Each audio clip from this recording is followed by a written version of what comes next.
هم. هل بقى هنلاقي حد صاحي ولا ايه النظام؟ مساء الفل. احنا طبعا لسه في بداية اللايف، فالناس بتجمع. مساء الفل عليكم جميعا على اللي هيبدأ يدخل اللايف. بس قلت بالليل النهارده الخميس الناس سهرانة، نطلع نتكلم عن مباراة الزمالك والبنك الأهلي اللي خلصت من شوية حلوين يعني، وفوز الزمالك على البنك الأهلي. وفي ناس صاحية اهو زي الفل، تامر نصر، وفي ناس صاحية. مساء الفل عليكم جميعا. النهارده كلام عن الزمالك ومواجهه البنك الاهلي، انتهت بجون الزمالك، بفوز الزمالك 1-0 بجون زيزو. زيزو وصل للهدف رقم 77 في مسيرته مع الزمالك. زيزو هيبقى اعتقد بالريت بتاعه واحد من هدافين الزمالك التاريخيين الحقيقه يعني. خلينا نتكلم عن ماتش الزمالك شويه. والمباراه البنك الاهلي واحده من المباريات الصعبه على الزمالك، والزمالك صعبها على نفسه الشوط الثاني، رغم ان البنك الاهلي كان بيلعب ناقص. يعني البنك الاهلي بيلعب ناقص بعد خروج اسامه فيصل من الدقيقه 55، لكن كان ممكن الزمالك يتخطف في اي وقت. الزمالك ضيع كميه اهداف الشوط الثاني كتيره جدا، ولعيبته كانت فكه اللي هو احنا هنجيب جون في اي وقت، وفي الاخر المباراه خلصت بجون 1-0. خلينا نتكلم. حمزه محمد، ياه، انت جيت في حته يا حمزه. بص، انا هحاول على قد ما اقدر اقول لكم الافكار اللي في دماغي، ولو في حاجه من الحاجات دي في كلام مشترك اهو. حمزه محمد بيقول لك بجد حرام عبد الله السعيد اللي بيحصل فيه ده، وشحاته ازاي ما يلعبش، هيبقى في نص. بص، عبد الله السعيد لعيب كبير، واهم ميزه في عبد الله السعيد ان الراجل مش متقيد في الكونفدراليه، بيلعب مع الزمالك في الدوري من يوم ما جه، وهو بيلعب في مركز غير مركز عبد الله السعيد. ممكن يلعبوا في بعض الماتشات لكن ما يلعبوش في العادي الحقيقه.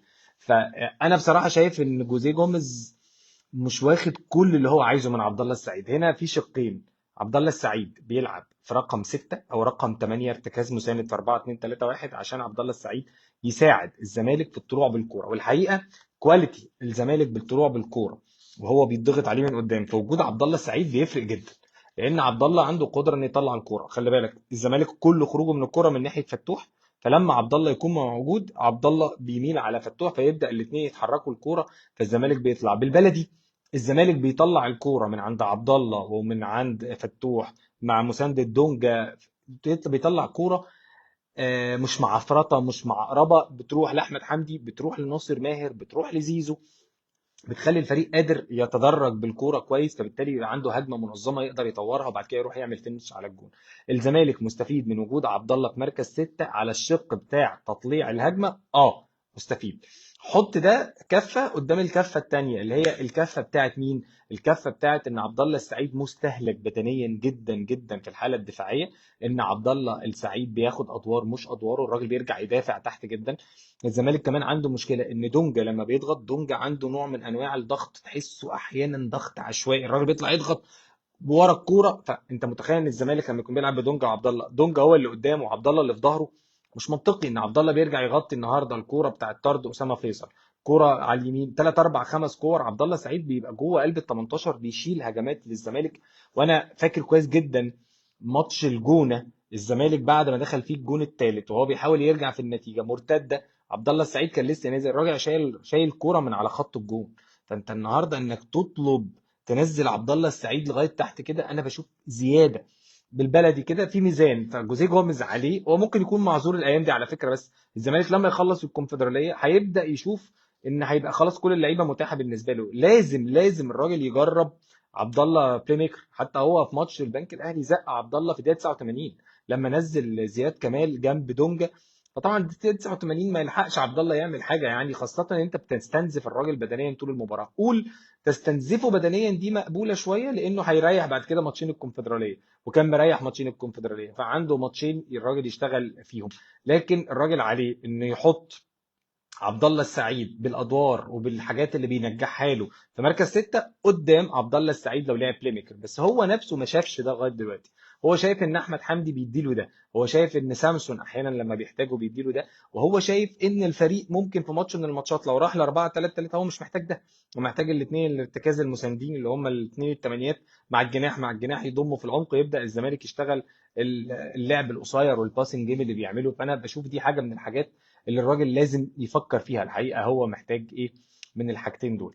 الزمالك بدأ مباراة البنك الأهلي بحاجة في غير سيف الجزيري بالتأكيد يعني. في غياب سيف الجزيري حاجه مهمه. الراجل واضح انه شايف ان ناصر منسي حاليا ما ينفعش يبقى مهاجم الزمالك، فراح لفكره ان هي يلعب بتشادو سترايكر، يلعب من غير مهاجم زي ما عمل في مباراه الاسماعيلي، اعتقد اول مباراه ليه غالبا كانت، انا اسف، او الداخليه مش فاكر. في مباراه من الاثنين دول لعب باوباما شادو سترايكر، فاوباما وما جاتش الفكره دي كويسه وطلعت. عبد القوي طاير، فيه لعيبه مجهده كتير في الزمالك طبعا. وعلى فكره ده جزء مهم. انا كنت النهارده في استوديو بتاع كوره بلس، وكان في لقطه في الدقيقه 73 تحديدا، زيزو رجع عمل سبرنت مع الراجل اسحاق يعقوب وطلع الكوره كورنر وقعد في الارض زيزو ومسك رجليه شويه كده وفضل قاعد بياخد نفسه.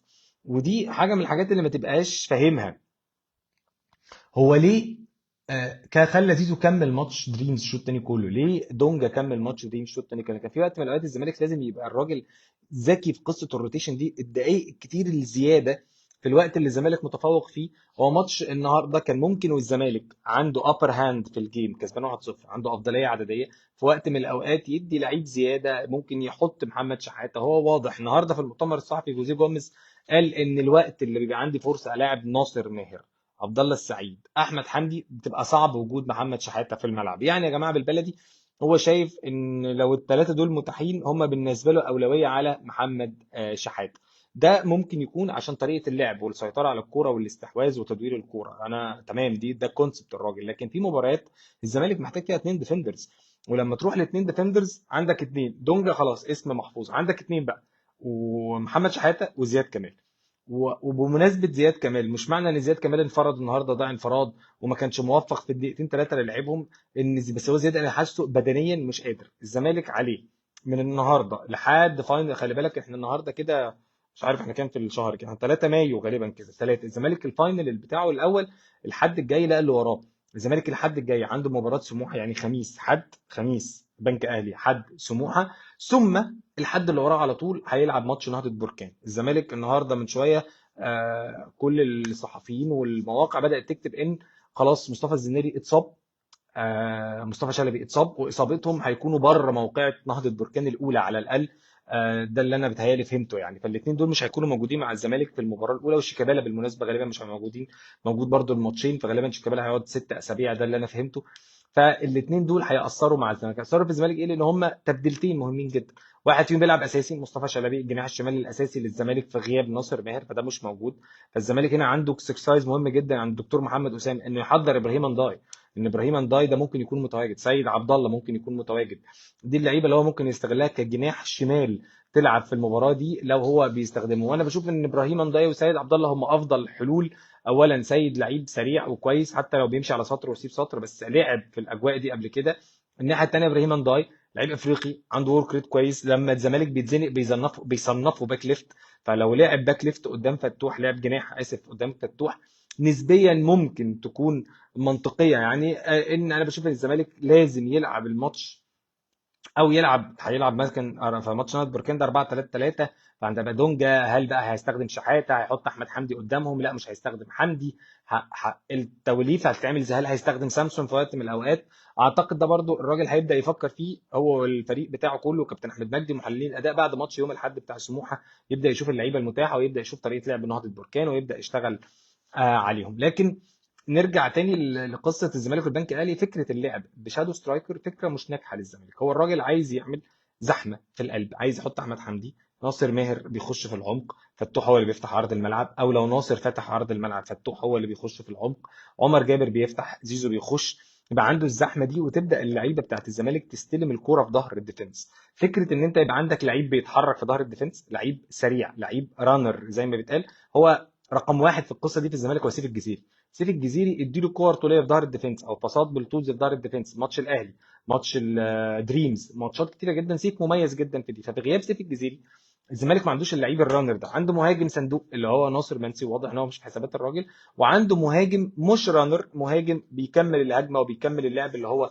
سامسون اكينولا. بالمناسبه سامسون في الدقايق اللي لعبها النهارده بيعمل ترنات، بيعرف يستلم ويعمل ترنات كويسه جدا، منها كوره ضربه الجزاء اللي جابها من عبد الغني، واكتر من كرة عملها الشوط الثاني. لكن طول ما سيف الجزيري متاح حتى لو بعض الوقت ما بيأديش المستويات الكويسه، انا بشوف ان سيف الجزيري هو المهاجم الاساسي يعني بصراحه للزمالك.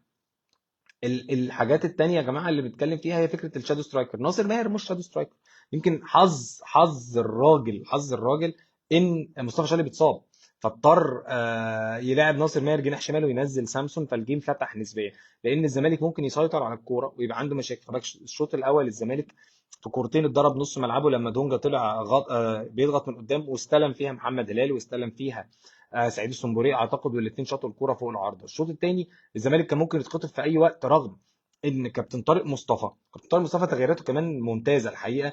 آه، في نص الشوط الثاني مسك الكوره اكتر وبدا يسيطر اكتر على الجيم، وبعدين لما لقى نفسه متاخر قام قرر انه ياخد الريسك الاكبر، انه يطلع اسحاق ويعقوبه ويعيد كويس قوي، ويلعب بجريندو اللي كان نزل يلعب بيه باك شمال.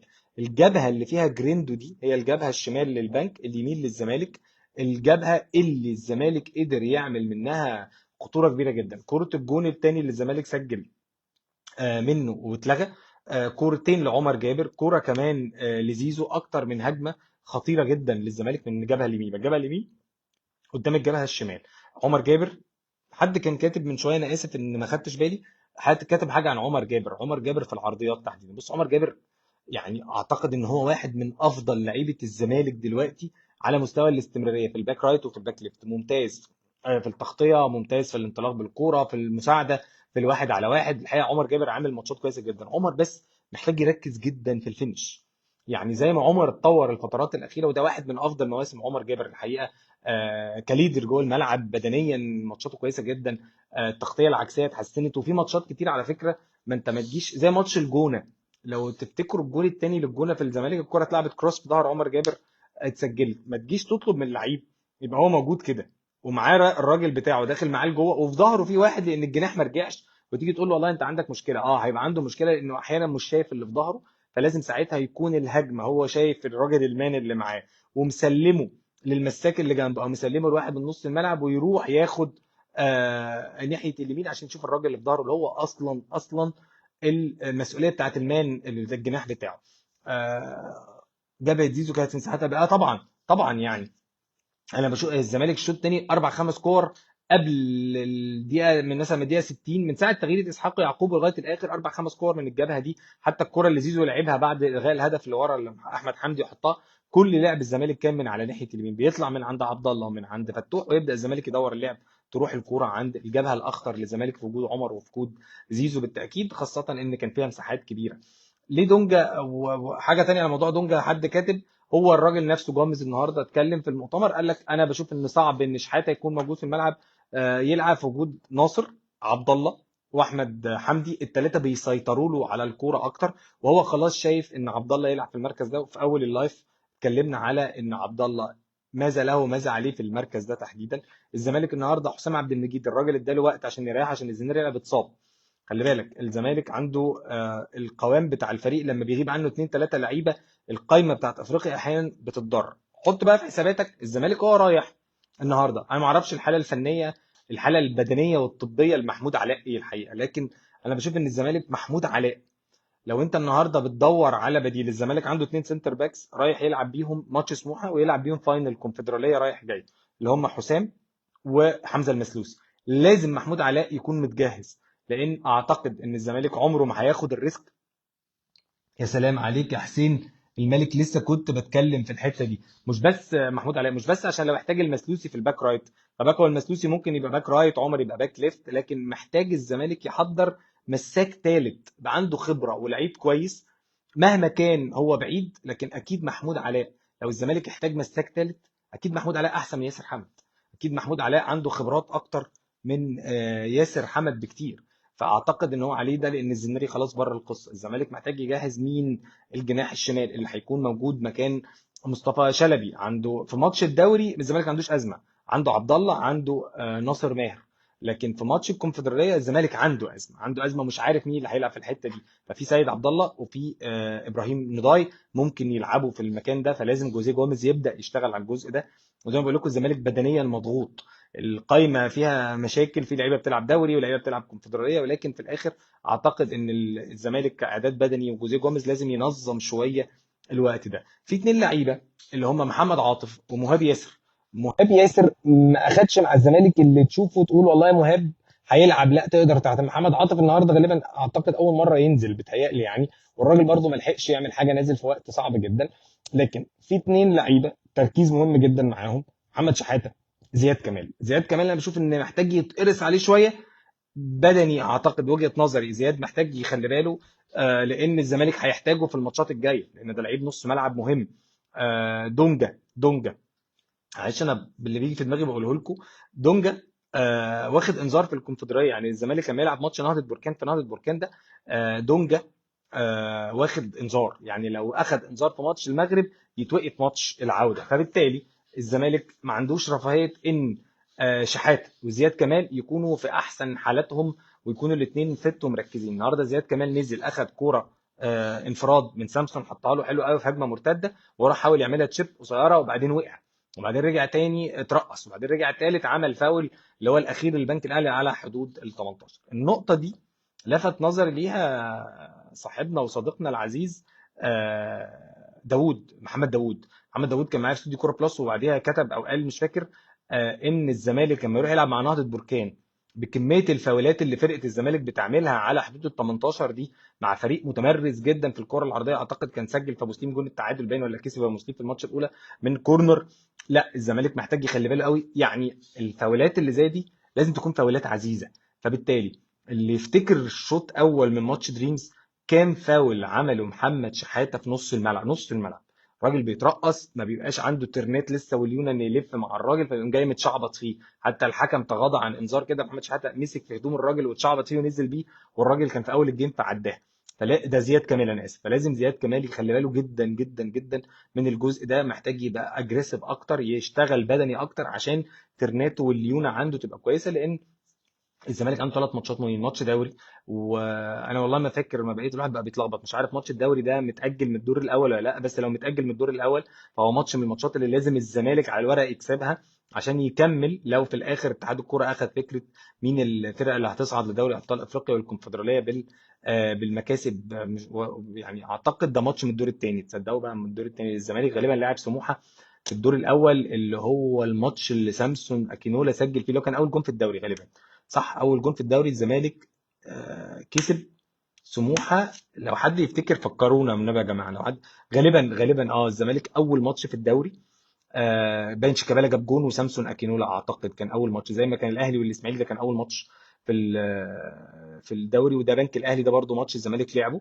مش متاجل، صح يا حسين؟ مش متاجل، يبقى ده الماتش ده مش من الماتشات اللي الزمالك بيصارع فيها فكره الجري ورا الكونفدراليه، لكن الزمالك دلوقتي دخل معمعه المنافسه مع الماتشات المتاجله في الدوري، فالزمالك برضو ما عندوش رفاهيه انه يفقد نقط، خاصه الماتش ده في اسكندريه قدام سموحه عنده لعيبه كويسه، عنده نص ملعب قوي، عنده عمرو خلاوه، اللي هيتفرج على ماتش سموحه ركز مع عمرو خلاوه، لعيب كبير جاي من سيراميكا، والسيراميكا كانوا جايبينه من الدرجه الثانيه، كويس جدا.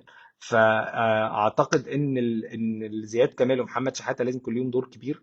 انا بشوف بقى ان في وقت من الاوقات الزمالك محتاج يعدي الماتش ده، وعنده يوم الاحد، عنده الحد اللي وراه، عنده اسبوع يقدر يريح اللعيبه بتاعت الكونفدراليه ويبدا يركز معاهم. الزمالك هيسافر يا اربع يا خميس اعتقد، لكن فكره ان انت تلعب من غير شادو سترايكر انا بشوف ان فكره مش منطقيه تماما تماما تماما.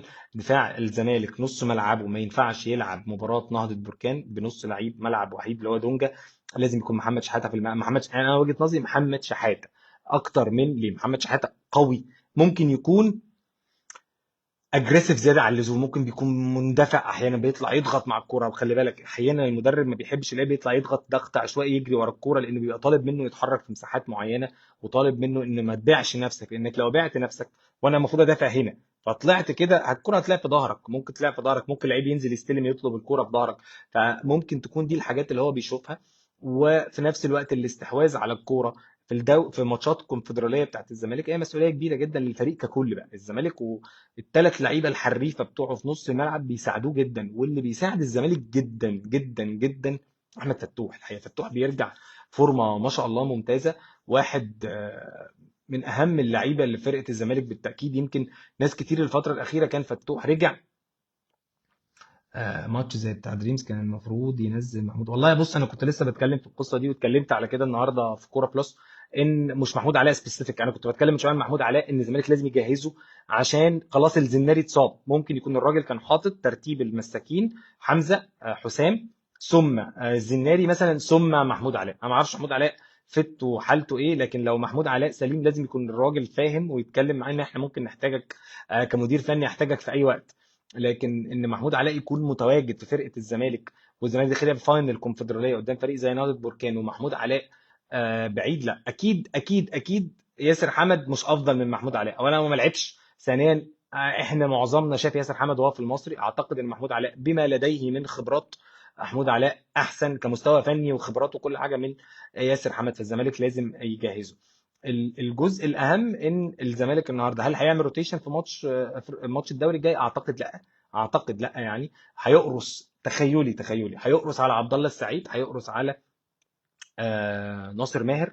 خلي بالك الزمالك النهارده ما لعبش متيابه بره السكور خالص، سيد عبد الله بره السكور خالص، في لعيبه هو بيدخلها وتلعب وبعدين بره السكور. انا ما بقاش عارف دي بناء على ايه، هل بناء على التمرين، هل بناء على كل ماتش بماتشه، هل بناء ان ما بيدوش حاجه معينه في جيم فيقعدوا. انت لو لاحظتوا من يوم ماتش الاهلي، مش فاكر من اللي قبل الاهلي ولا لا يعني، بس عامه سيد عبد الله نيمار مره يلعب او يبقى في السكور ويلعب، بعدين يطلع بره خالص، بعدين يلعب، بعدين يسكر. نفس القصه انطبقت على الموضوع ياسر، يلعب بعدين يطلع بره خالص، بعدين يلعب بعدين يطلع بره خالص. لعب اعتقد ماتش دريمز الهوم اللي هو بتاع الزمالك، طلع ما طلعش بره. النهارده مهاب ياسر مش موجود اصلا. ف انا بشوف ان مهاب ياسر محمد عاطف هم اخر اولويات الراجل في القائمه الافريقيه، لان هم ما اخدوش. والوضع صعب قوي. انت متخيل الزمالك لو راح عدى ماتش الدوري ده الحد الخميس عنده كونفدراليه، الحد اللي ورا عنده كونفدراليه، يلعب بشحاته وعاطف او يكونوا بدله؟ لا اعتقد لا. سيد عبد الله اعتقد حل مطروح جدا للزمالك في الماتشات دي. زيزو بالتاكيد. حد كان بيسال على القصه بتاعت غياب مصطفى شلبي، انا بشوف ان ابراهيم نضاي سيد عبد الله هم اكتر اتنين يجيدوا في المركز ده، لان مفيش حد فيهم متواجد خلاص من لعيبه الزمالك. في الجبهه الشمال دي ناصر ماهر مش متأيد، فبالتالي سيد عبد الله ده اوبشن رقم واحد، ابراهيم نداي اوبشن، ابراهيم نداي اوبشن رقم اتنين. وابراهيم نداي ده كمان في حاجه غريبه، هو مش باك ليفت يا جماعه، فلما بيلعب باك ليفت وبيدافع فهو وحش. فلما بيلعب بقى يعني ابراهيم نداي لما بيلعب جناح ممكن الزمالك ياخد منه شويه، مع التزام انه يرتد دفاعيا، فممكن يكون هو الاوبشن اللي يلعب ده. انا خايف المدرب يفاجئني التشكيل قدامنا بركان بالنسبه. بص لا ما اعتقدش يعني. شيكابالا مصاب، ممدوح فاروق انا لسه قاري خبر قبل ما نطلع اللايف ده بشويه على اصابه الزناري وشلبي، مش هيلعبوا ماتش نهضه بركان الاول. مش متاكد هل الماتشين ولا ماتش الاول. الحاجه الثانيه شيكابالا مصاب، غالبا بيقولوا 6 اسابيع. شيكابالا مصاب اصابه كبيره في الاماميه، فشيكابالا مش موجود في الماتشين.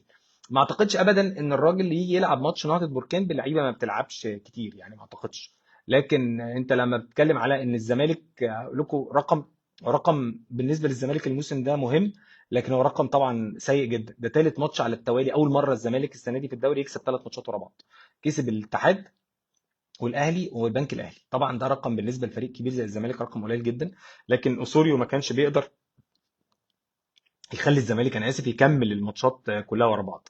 هل في مفاوضات مع، بص انا مش بتاع اخبار زي ما انتم عارفين، لكن اللي انا عارفه ان الزمالك مركز مع الولد، لعيب ولد كويس، انا اتكلمت عليه كذا مره.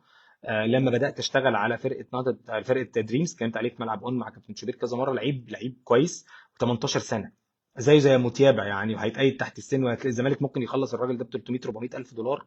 بس محتاج الزمالك يركز معاه كويس، يعرف مميزاته. هو حريف دريبلر، بيرقص كويس قوي، بيستلم بين الخطوط كويس، بيلعب في القلب وبيلعب جناح وبيشوط كويس قوي من بره، يعني جريء على الجون. لكن في الاخر ده 18 سنه، فالزمالك يجيبه يجيبه طبعا لو هو لعيب. اكيد الفريق بتاع الزمالك فريق التحليل يعني والسكاوتنج والناس دي يشتغلوا عليه اكتر من كده، هيعرفوا مميزاته وعيوبه اكتر مننا يعني، بالديتا وبالارقام وكده. فاعتقد يعني هي دي الحاجات. زيزو بص والله بص، انا فكره ان زيزو يلعب شمال دي مش بقتنع بيها خالص. هو الراجل بيلعب يمين زيزو، وبيجيد جدا في اليمين. اصل طب لو زيزو لعب في الشمال، مين يلعب في الزمالك في الماتش ده يمين؟ ما هو الزمالك ما عندوش حد هنا في الحته دي اعتقد يعني، لو انا فاهم معاك صح. عشان كده بقول سيد عبد الله و ابراهيم نضاي هم اللي ممكن يكونوا حلول للزمالك. بص احمد حمدي بلاي ميكر 10 مفيد طبعا للزمالك. ابو رؤى بيقول ممكن يلعب 8 احيانا، هو ما جربوش 8. لكن متيابه، بص انا مش حاسس متيابه بصراحه في ماتش الزمالك كونفدراليه في المغرب ده. لا مش حاسس الحقيقه متيابه. لعيب كويس كل حاجه، بس طبعا لسه بدري قوي قوي قوي قوي قوي اصلا على كلمه ان موتيابا ده لعيب كويس. ما اعرفش، انا بحس انا ساعات ما بقاش فاهم هو ده كويس ولا مش كويس. يعني هو عنده كوره وحريف وسريع، بس لسه بدري جدا، ده 18 سنة يعني، صغير. وعلى فكرة 18 سنة مش معنى كده انه ما يلعبش. ده لو هو مش ماتيور يعني، مش لعيب ناضج، مش لعيب يضيف للزمالك فكرة انه لو موتيابا موجود فالزمالك يلعب. لا، الزمالك عنده حاليا لعيبة افضل من موتيابا. موتيابا ممكن تلجأ له في بعض الاوقات. هو لعب في ماتش الاهلي وكان ريسك بالمناسبة كبير من الراجل، لكن ليه موتيابا اختاروا الراجل؟ مثلا عشان موتيابا هياخد يستلم في العمق، وزي جوميز والزمالك بيهاجم في ماتشات الدوري يعني، او التكتيك اللي الراجل عايز يعمله. عبد الله، دونجا، ناصر ماهر بيسيب الطرف بيخش في العمق، او لو ناصر فتح الطرف فتوح بيخش في العمق، احمد حمدي، زيزو بيخش في العمق. فلما زيزو يخش في العمق هتلاقي عمر جابر على الطرف، لو عمر مش فاتح وواقف هتلاقي زيزو. فالزمالك بيلم 4 5 هنا ويبداوا يعملوا جيمز. ودايما هقول لكم على حاجه، ركزوا مع الراجل جوزيه جوميز وهو بيتكلم على الدكه. هتلاقي جوزيه جوميز عمال ينادي على اللعيبه، يعمل له كده يعني، خش جوه بعدين حد يطلع بره. فهو غالبا بيطلب منهم لما حد يخش التاني يطلع لبره. طب انت طلعت لبره يبقى انت تخش، وبعدين يعمل لهم الحركه اللي هو اقطع في ظهر الديفنس. آه ابو طاهر بنورك يا حبيبي، يعني ما عكش يعني، في مشاكل. انا بشوف النهارده حتى تغييراته ما كانش مش الطف حاجه. انا بشوف التغييرات، فكره البدء من غير مهاجم بشادو سترايكر دي انا مش بقتنع بيها فرقه الزمالك حاليا، لأن حتى الزمالك ما عندوش حد يعني.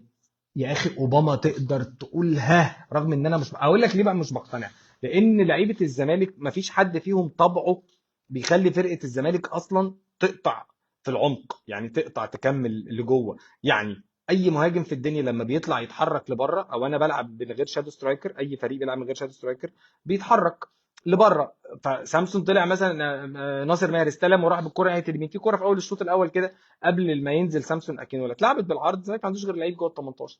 هو الطبيعي ان انت لو عندك شادو سترايكر يبقى الراجل ده بيتحرك لبره، بس في 3 4 5 ما بين اتنين بيفتحوا عرض ملعب، وثلاثه رانرز بيروحوا في ظهر الديفنس على طول. ودي الفكره اللي كانت في دماغ جوميز. افتكر كده جون الزمالك في الاتحاد، الجون الثاني الزمالك في الاتحاد اللي هو جون ناصر ماهر، هي ده الكونسبت او الفكره اللي الراجل عايز يعملها هنا.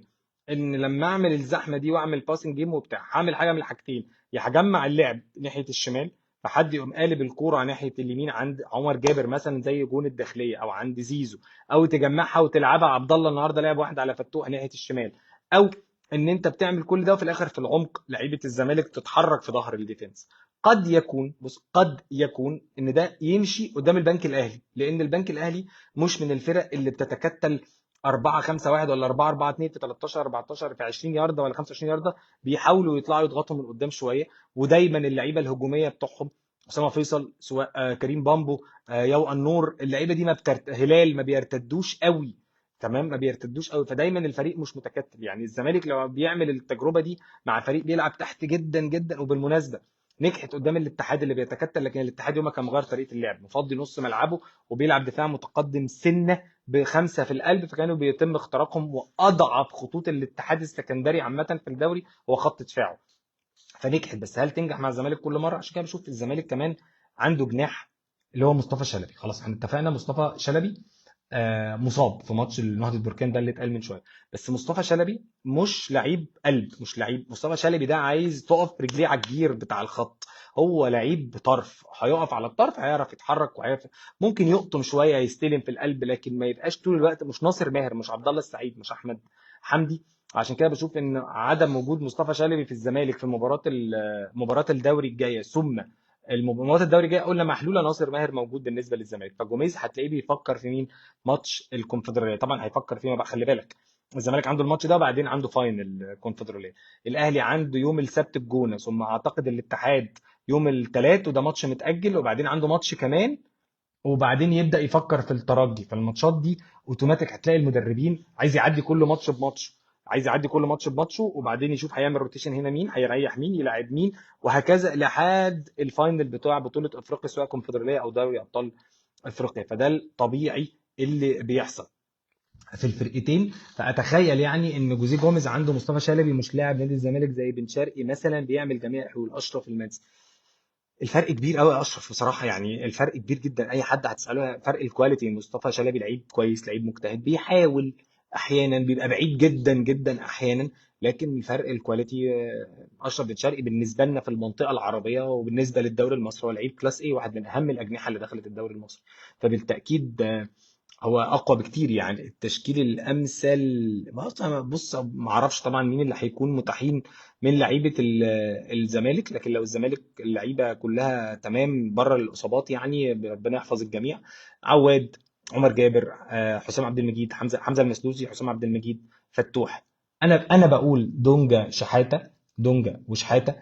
بصراحه مش قادر اقول لك مين المركز الثالث يعني في نص الملعب، يعني مش قادر اروح هل هو حمدي ولا هل هو زياد كمال. انا بالنسبه لي ممكن اروح لاحمد حمدي نسبيا. زياد كمال حتى الان ما اقنعنيش، عشان كده بقول لك زياد كمال ده محتاج شغل بدني كمان كويس جدا جدا الفتره الجايه بالنسبه للزمالك، عشان ده هيبقى واحد من العناصر المهمه المفروض في الماتشين بتوع فاينل الكونفدراليه. زيزو، سيف الجزيري. المركز بقى الثالث ده برضه عليه كلام. انت عندك سيد عبد الله، عندك ابراهيم نضاي. هل ابراهيم نضاي هيبقى سليم ولا لا؟ ابراهيم نضاي ممكن ينفع للزمالك جدا في التحولات، ممكن ينفع الزمالك جدا لما يرتد دفاعيا. نفس الكلام ينطبق على سيد عبد الله. انا بحس ان سيد لو لعب ولعيب قوي في الحاله الدفاعيه، ولعيب بيقدر يعمل ترانزيشنز وتحولات كويسه، بس هو القرار بتاعه فيه مشاكل كتيره جدا. هيلعب على شماله فيبقى عنده عدلته يخش لجوه، ممكن يحط وش رجله ويشوط، رغم ان سيد عبد الله ده ما افتكرلوش ولا شوطه من يوم ما لعب وتصعد، والله ولا شوطه غالبا. فاعتقد هي دي المركزين.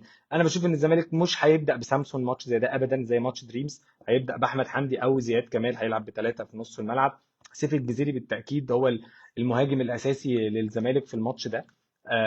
سيف كان موقوف ماتش الاتحاد، بالتالي هيلعب الماتش الجاي بتاع الماتش النهارده البنك الاهلي، واكيد سيف هيلعب الماتش الجاي بتاع سموحه. في الدوري الزمالك ما عندوش رفاهيه كتيره في المركز ده غير سيف. واضح ان بغياب ناصر منسي النهارده الراجل شايف ان ناصر الفترات الاخيره لما اداله لا ما اقنعوش، وبصراحه هو سيف رقم واحد في الزمالك. انا كنت الاول شايف ان بص انا سامسون اكينولا بالنسبه لي المفروض الزمالك يوظفه بلاي ميكر تحت الفيرود، بس لو ما عندوش سيف يبقى سامسون. على الاقل تضمن ان اللعيب هتحط له كوره يقدر يستلم الكوره ويعمل تورن ويلف ويحجز، وكورته الكواليتي بتاعها كويسه، وده اللي مش موجود عند ناصر منسي بالمناسبه. انا مش خايف غير من دفاع الزمالك. بص مش كلام كليشيه والله، بس هو دفاع الزمالك الدفاع كله فرقه كامله. لو زيزو ما رجعش هيبقى عمر جابر عليه 2 على 1. لو اللي بيلعب قدام فتوح ما رجعش، لو دونجا طلع ضغط عشوائي ونص ملعبه ما ضغطاش، هيبقى الزمالك عنده مشكله. الزمالك محتاج يبقى دايما في ماتش زي ده، واكيد الفترات الجايه ان شاء الله يعني الواحد هيبدا يركز بعد ماتش الدوري على فرقه نهضه بركان ويتفرج على ماتشاتها، ونبدا نتكلم عن نقط القوه والضعف بتاعتها. بس هو فريق عنده عرضيات مرعبه، ده اللي انا اقدر اقوله لك من دلوقتي لان اتفرجت له على شويه حاجات. فالزمالك محتاج دايما بطبيعه فرق شمال افريقيا، بطبيعه الملعب الضيق بتاع نهضه بركان، الزمالك لازم يقفل اطراف الملعب طول الوقت. يعني مفيش رفاهيه ان زيزو ما يرجعش او الجناح الشمال ما يرجعش. انت شايف ممكن الزمالك ينافس؟ انا شايف ان المنافسه على الدوري بالنسبه للزمالك، الزمالك كسب المنافس المرشح الاول للدوري اللي هو الاهلي بعدد الماتشات المؤجله، بقوه السكواد، بالشخصيه، بكل الحاجات دي. الزمالك كسب الاهلي 2-1.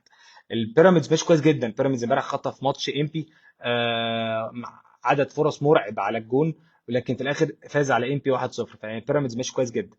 بيراميدز اهلي زمالك الفكره كلها التتابع بتاع الثلاث اربع ماتشات. الاهلي هيلعبهم ثلاث ماتشات، هيلعبهم لغايه نهائي افريقيا، وبعدين الزمالك ماتش سموحه هيعديه ولا مش هيعديه.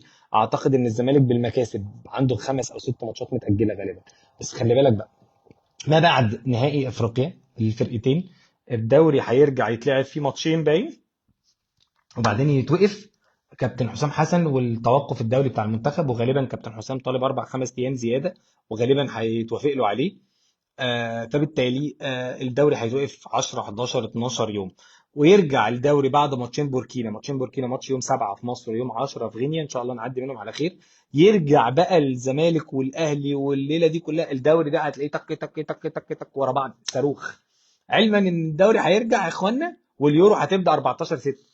يعني اليورو بطوله اوروبا هتبدا في المانيا 14 6 بالمناسبه، هتقعد شهر من 14 6 ل 14 7. فهيبقى عندنا تخمة مباريات ملهاش اول من اخر وعليكم خير، وماتشات دوري بقى على طول، ومعاها كمان الماتشات بتاعه دوري كاس بتاعه كاس الاوروبيه يعني. نهضه بركان فريق طبعا بالتاكيد فريق متمرس وفريق قوي. خلي بالك هو الجيل كله اختلف، الجيل كله اختلف بالمناسبه. كان كتير من المواقع والصحفيين الناس كتبت ان خلاص ما تعرفش مين هيستدعوه من الزمالك المنتخب؟ لا ما اعرفش والله. ده بدري قوي يا ممدوح، ده المنتخب معسكره اخر الشهر. يعني الزمالك هيكون لاعب ماتش الدوري وماتشين كونفدراليه ورجع لعب ماتش او اتنين كمان في الدوري. انا اتخيل يعني ربنا يحفظ الكل يعني من الاصابات. انا بشوف ان تحديدا فتوح، طبعا في لعيبه كده كده بتروح، زيزو بيروح، عواد ما اعرفش هيروح ولا لا، يعني المهم يعني فتوح. بس انا بقول على فتوح ليه؟ لانه ما كانش راح مع كابتن حسام. كان دايما الكلام بتقول لك ان كابتن حسام وفتوح عندهم مشاكل، بس هو منتخب مصر ما عندوش باك ليفت اصلا دلوقتي بعد اصابه شكري. ربنا يرجعه بالسلامه، عنده رباط صليبي. ومحمد حمدي اللي انا فاهمه انه موقوف الماتش بوركينا. فالزمالك ما عندوش اصلا، منتخب مصر اصلا ما عندوش باك ليفت. يعني الاهلي الباك ليفت الاساسي بتاعه علي معلول. فبيراميدز عنده محمد حمدي موقوف. هل هو ممكن يفكر في كريم حافظ؟ بصراحه ما اعرفش. هل ممكن يفاجئنا مثلا بحسين السيد مارسيلو في الاسماعيلي في المصري؟ بصراحه ما اعرفش. بص يا ابو عمر، انا ما عنديش كواليس والله، ما اعرفش في الكواليس والحاجات دي، بس اللي انا بشوفه حتى بقى بعد فوز الزمالك على دريمز ان مفيش مشكله ما بين المدرب وشيكابالا خالص، ما اعتقدش يعني. اللي انا سمعته ان دكتور محمد اسامه طبيب نادي الزمالك قال ان شيكابالا مصاب اصابه قويه في الاماميه، هتقعده 6 اسابيع. يعني اصابه واضح ان هي اصابه كبيره، فشيكابالا كده كده مش هيكون موجود مع الزمالك الفتره الجايه خالص. عشان كده الزمالك محتاج يلاقي حلول في المراكز دي في الغيابات بتاعته، خاصه في نهائي الكونفدراليه، لان عنده اضافه ثلاث اضافه. باشمهندس هيثم مساء الفل، اخبارك ايه؟ الزمالك عنده بعض اللعيبه اللي بتعوض له ده في الدوري، عبد الله وناصر وسيف فاروق جعفر. على فكره سيف فاروق جعفر النهارده كان بره السكور خالص. شوف، يعني هو ده اللي كنت بقول لك عليه في جوميز، يعني سيف فاروق جعفر النهارده بره السكور خالص. لعب ماتش الاهلي وكان جاي من بعيد جدا، الراجل اداله في ماتش الاهلي، ما تبقاش فاهم ده بيزد على ايه. مش قصدي ان الراجل مشتت، ممكن يكون لعيب بيتمرن كويس قوي فبيدخله الماتش، فيحتاجه في وقت من الاوقات حسب الماتش وحسب الخصم. واوقات معينه ممكن تلاقي مش عارف بصراحه، ما بقاش فاهم هو بيعملها بناء على ايه. اه طبعا في الدوري هو واحد من اتنين، يعني 3 لعيبه، هو وعبد الله وناصر، لكن هو سيف ما لعبش، ما كانش في السكور شيت اصلا في ماتش الزمالك اعتقد النهارده، ما شفتوش في الاحتياطي يعني. فممكن يستخدمه الماتش الجاي، هيبان، خلي بالك. وتاني عشان ما اطولش عليكم، الزمالك عنده مشكله في البدني. الزمالك مضغوط، مضغوط يعني طبعا بالتاكيد مضغوط. ماتش غانا، السفر، الحاجات دي، لكن القايمه عشان فيها مشاكل مبينه النقص الكبير ده في الزمالك. يعني انا كنت عايز اقول لكم انا وجهه نظر، والله والله والله كنت بقول كده قبل الماتش ان الزمالك ما كانش طبيعي انه يبدا مصطفى شلبي اصلا. ليه بقى؟ لان مصطفى شلبي ده لعب ماتش كتير كبير، وكان لازم دونجا يتغير في وقت من الاوقات في ماتش دريمز، وكان لازم زيزو يتغير في وقت من الاوقات في ماتش دريمز. ممدوح فاروق كابتن اسلام بره بيلعبوا لا لا لا، ما هو يا معلم، بص يا ممدوح، الزمالك، الاهلي، بيراميدز، كل انديه مصر بيلعبوا كل 4 5 ايام وماتش في الاسبوع احيانا. الاهلي لما بيلعب في دوري ابطال افريقيا بيلعب ماتش في الاسبوع، الزمالك دلوقتي بيلعب في الكونفدراليه. يعني الزمالك هيلعب الحد الجاي ده، هيقعد لغايه الحد اللي وراه ما يلعبش، بعدين حد بعد يقعد الحد اللي وراه ما يلعبش. تمام. الفكره كلها، انت اصلا ماشي غلط. يعني ايه انت ماشي غلط؟ يعني ايه؟ يعني انت بتتفرج على الناس بتلعب هناك ايه، سبت 3 لو في الشامبيونز ليج، حد 4 كده، فكل ماتشين 3 هم بيبداوا تدريجي. لاحظ كده مع بدايه البريمير ليج، شوف الماتشات بتتعمل كل ايه، كل سبت حد، سبت حد، سبت 3 4 اسابيع كده ورا بعض ماشيين.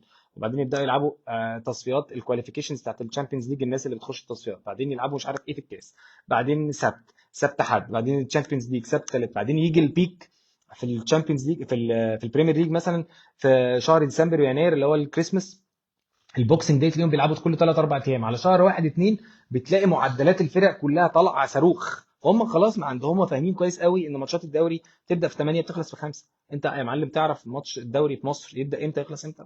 عمرك للاسف ما هتعرف. الدوري اصلا المفروض على الورق يخلص 10 15 اغسطس. طب ازاي 10 15 اغسطس؟ ده الاهلي والزمالك لسه عندهم كميه ماتشات متاجله، ولسه هيتاجل لهم بقى لما يروحوا يلعبوا في دوري ابطال افريقيا، يلعبوا الفاينل الكونفدراليه ودوري ابطال افريقيا، ولسه ال5 ايام الزياده اللي هياخدهم كابتن حسام حسن زياده عن المعسكر. فبالتالي اللعيبه عندنا بتشتكي، لا يعني، وبعدين اللعيبه بتاعتنا غير اللعيبه بتاعتهم، الحمل البدني بتاعنا ما بيتحط لهمش زي الحمل البدني بتاعهم. انت عارف ان في معلومه كده، يعني في 7 انديه بس من 18 نادي في مصر في الدوري الممتاز بيلعبوا بمحلل اداء، في 11 نادي ما عندوش محلل اداء، في حوالي 5 او 6 انديه بس في مصر بيلبسوا الجي بي اس والباقي بيلعب من غير جي بي اس.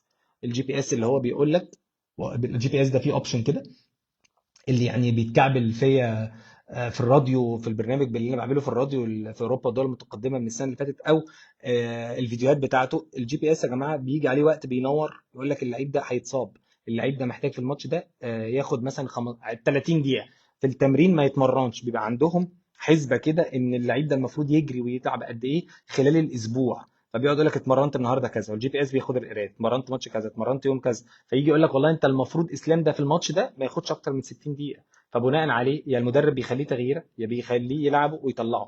الفرق بتلعب من غير جي بي اس بالصلاه على النبي يعني عشان تبقوا عارفين. فده جزء من الحاجات اللي بتخلي اللعيبه تتصاب، غير ان اللعيبه نفسيا مش مركزه مش محافظه على نفسها، ده مليون في الميه يعني.